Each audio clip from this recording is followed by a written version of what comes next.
வணக்கங்க. எல்லாம் எப்படி இருக்கீங்க? வாங்க, நம்ம ஷார்ட்ஸ்லேயே இந்த வீடியோ போட்டிருப்பேங்க, கபோர்டு ஒர்க்கு செய்கிறோம் அப்படின்னு சொல்லி. சரி, லாங் வீடியோ கொஞ்சம் போடலாம். இன்றைக்கி ஒரு நாள் வேலை செஞ்சாங்களா, சரி அதை எடுத்து அப்படி போட்டுடலாம் அப்படின்னு தாங்க வீடியோ எடுத்து வச்சேன்.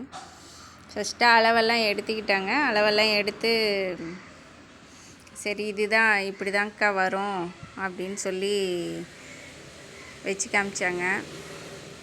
சரிங்க, அவ்வளோதான் அளவு அப்படின்னு சொல்லி, ஏன்னா நம்ம சொல்கிறத விட அவங்க செஞ்சு அதை வச்சு காமிச்சாங்களா, நமக்கும் தெரியும் இல்லைங்களா. அதனால் சரி அப்படின்னு சொல்லி அளவு எல்லாம் கட் பண்ணி அதை இப்படி தான்க்கா வரும் அப்படின்னு சொல்லி, இந்த செல்ஃபும் இப்படி தான் வரும் அப்படின்னு சொல்லி அதையுமே வச்சு காமிச்சிட்டாங்க. இது ஓகேன்னா நம்ம அதே மாதிரி பண்ணிடலாங்க்கா அப்படின்னு சொல்லி. இந்த ப்ளைவுட்டெல்லாம் நம்மளது கொஞ்சம் சின்னதாக ப்ளைவுட்டெல்லாம் இருந்ததுங்களா, அதை எடுத்து ஒரு 4-5 வருஷம் இருக்குங்க. நாங்களும் இன்றைக்கி செய்யலாம் நாளைக்கு செய்யலான்னு அது செய்யவே முடியலைங்க. அந்த ப்ளைவுட்டு கொஞ்சம் அது திக்னஸ் கம்மியாக இருந்ததுங்க. ஆனால் அந்த கதவுக்கு அதுக்கெல்லாம் அது பயன்படாதுக்கா, நம்ம வேறு எதாவது எடுக்கணும் அப்படின்னு சொன்னாங்க. சரி, கொஞ்சம் அது திக்னஸான ப்ளைவுட் ஒன்று போய் எடுத்துக்கிட்டு வந்துட்டேங்க. மீதியெல்லாம் நம்ம கொஞ்சம் வீட்லேயே இருந்ததுங்களா, அதையே வச்சு சரி அதையே கொஞ்சம் கட் பண்ணி அந்த செல்ஃபுக்கெல்லாம் போட்டுடலாம் அப்படின்னு சொல்லி அதையே கட் பண்ணி வச்சுட்டாங்க.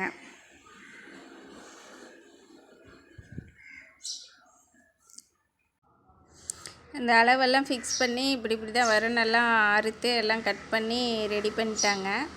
ரெடி பண்ணிட்டு சரி அதை ஃபிக்ஸ் பண்ணி காமிச்சிடலாம் அப்படின்னு சொல்லி அதையும் எல்லாம் ஸ்க்ரூ போட்டு எல்லாம் டைட் பண்ணிட்டாங்க. டைட் பண்ணி காமிச்சு ஃபைனலாக அப்படி தான்க்கா வரும் அப்படின்னு சொல்லி எடுத்து, சரி அவரு வீட்டுக்காரரு வெளியில் இருந்தாருங்களா, சரி அப்படின்னு சொல்லி அவருக்கும் ஃபோட்டோ எடுத்து அதையும் சரி அனுப்பிச்சுட்டு கேளுங்க இது ஓகேவா, இல்லைன்னா நாங்கள் வேறு மாதிரி அது உங்களுக்கு என்ன மாதிரி பிடிக்குதோ அந்த மாதிரி நாங்கள் செஞ்சு தரோம் அப்படின்னு சொன்னாங்க. ஃபைனலாக இப்படி தாங்க இருந்தது. நாங்களும் அவருக்கு ஃபோட்டோ எடுத்து எல்லாம் அனுப்பிச்சுட்டேங்க. அவ்வளோதாங்க. அவங்களும் அதெல்லாம் ரெடி பண்ணிட்டு முடிச்சிட்டாங்க. அப்புறம் சாயந்தரம் ஆயிடுச்சுன்னு சொல்லி அவங்களும் கிளம்பிட்டாங்க. சரி, நாங்களும் அதை நாளைக்கு பார்த்துட்டு சொல்லிடலாம் அப்படின்னு சொல்லி நாங்களும் விட்டுட்டோங்க. நம்ம இனிமேல் அடுத்த வீடியோவில் பார்க்கலாங்க.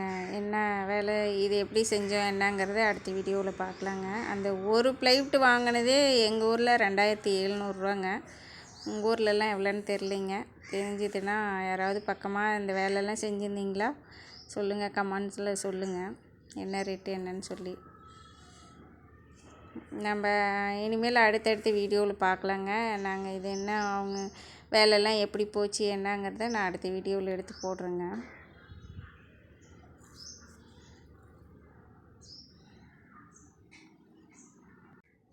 அதுக்கு அந்த மைக்கோ அந்த பசை அதெல்லாம் தாங்க ஊருப்பட்ட ரேட்டுங்க. சரிங்க, அடுத்த வீடியோவில் அது என்ன பண்ணாங்கிறத போடுறேங்க. சரி, நம்ம அப்படியே நம்ம தோட்டத்தையும் பார்க்கலாம் அப்படின்னு சொல்லி அடுத்த வேலையை ஸ்டார்ட் பண்ணலாம். நாங்கள் வந்துட்டோங்க. மிளகாய் செடியெல்லாம் சாஞ்சி போச்சுங்களா, மழை பெஞ்சுதுங்களா ஒரு நாள், எல்லாமே காயும் கொஞ்சம் பிஞ்சு எல்லாம் அதிகமாக பிடிச்சிருக்குங்க. அதெல்லாம் காஞ்சி அப்படியே பூ தாங்க முடியாத அந்த வெயிட்டு, இது கொஞ்சம் எதுவும் ஸ்டெடி இல்லாத மாதிரி தான் இருக்குங்களா, அதனால் அப்படியே சாஞ்சி போச்சுங்க. சரி, அதுக்கு நம்ம ஒரு குச்சி வச்சு கட்டி விட்டுடலாம் அப்படின்னு தாங்க ஒரு குச்சி ஒன்று நெட்டு விட்டு தொழில் ஒன்று போட்டு அதை கட்டி விட்டேங்க. கட்டி விட்டால் சரி அது பட்டுக்கு அப்படியே இருக்குங்க. இந்தாண்டி ஒரு மிளகாய் செடி இருந்ததுங்களா, அதையும் சரி அதே மாதிரி கட்டி விட்டுறலாம் அப்படின்னு தாங்க கட்டி விட்டோம்.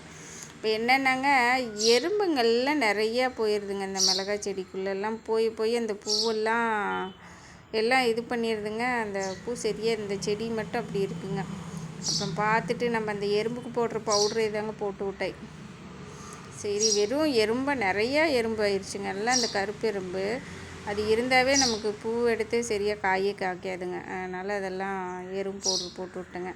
சரி, இந்த கேரட்டு பீட்ரூட்டெல்லாம் இன்றைக்கி செய்யலான்னு சொல்லி அது என்னென்னுங்களா, அந்த தோலெல்லாம் நம்ம சின்னதாக கட் பண்ணி கொண்டு போய் கோழிக்கு போட்டோமா எல்லாம் சாப்பிட்ருங்க.